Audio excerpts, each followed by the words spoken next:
Il est à peine 5 heures du matin. Certains dorment encore à même le sol.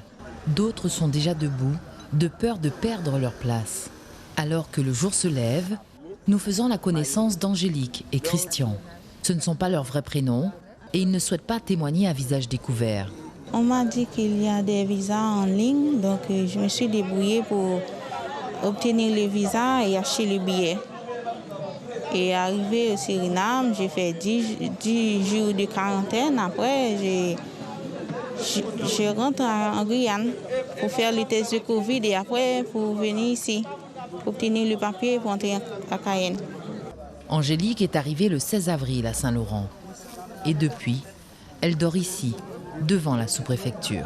C'est très très compliqué ici. C'est arrivé bonheur et c'est ce qui arrive plus tôt, c'est ce qui va passer. Alors c'est pourquoi on doit venir dormir. Christian, lui, est arrivé le 28 avril. Tous les deux fuient la situation sociopolitique de leur pays, les tensions et les guerres de gangs. Je faisais partie d'une partie politique, tout ça. J'ai eu des problèmes politiques aussi. Et ça, j'ai eu des menaces de mort, tout ça. J'avais mon petit business, tout ça. Et on l'a écrasé, brûlé. Ils ont essayé de me kidnapper une fois.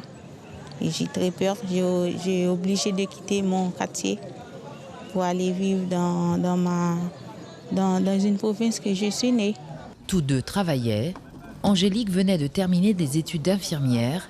Elle souhaite se renseigner sur des équivalences possibles pour obtenir un diplôme français et continuer à s'occuper de ses patients. Si j'avais le droit de l'asile, je retourne à l'université. Je retourne à l'université pour continuer ma profession ici. À la fin de la journée, Christian et Angélique ont obtenu leur laissez-passer. Ils vont pouvoir partir à Cayenne pour la deuxième étape de leur périple, la demande d'asile. En Guyane, ils sont en moyenne près de 2500 demandeurs par an.